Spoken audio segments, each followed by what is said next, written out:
Suivi par Marielle Camp et Didier Collin. Plus bruyant que le chant du coq, mais tout aussi matinal. À 6h30 ce matin, la fanfare intersyndicale a donné la sérénade au préfet de la Creuse. Orchestrée par une petite trentaine de militants, CGT, FO, FSU, CFDT, ce son et lumière avait pour but de dénoncer la surdité du gouvernement face à l'opposition massive au projet de réforme des retraites.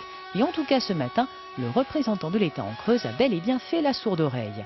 Il est dans la ligne mire du gouvernement et du président de la République. Ils n'ont pas du tout envie d'entendre ce que disent les Français, malgré les sondages où 57% des Français lui demandent de céder sur la réforme des retraites et notamment le recul à 60 ans. Même lieu, même cause, mais nouvelle action cet après-midi.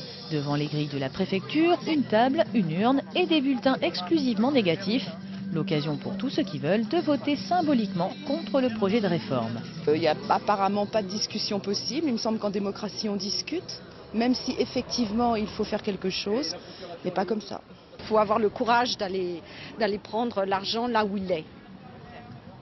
Voilà. On a tout fait pour progresser dans le sens de l'avancée pour le social, et puis maintenant d'un seul coup on trouve tous les prétextes pour venir en arrière. Alors c'est insupportable. Venez voter. Je crois qu'on a gagné en 2006 sur le CPE, en effet c'était aussi voté. En 95, si on revient un peu plus loin sur les retraites, la réforme avait aussi été votée et pour autant on a gagné. Le climat social est explosif, le gouvernement est impopulaire comme il ne l'a jamais été. Je pense que toutes les conditions sont réunies pour qu'il y ait une belle victoire syndicale au bout.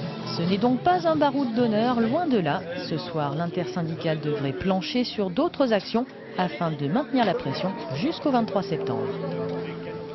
Et cet après-midi vers 15h15, le projet de loi de la réforme des retraites a été sans surprise voté par les députés de la majorité, excepté les députés vilpinistes.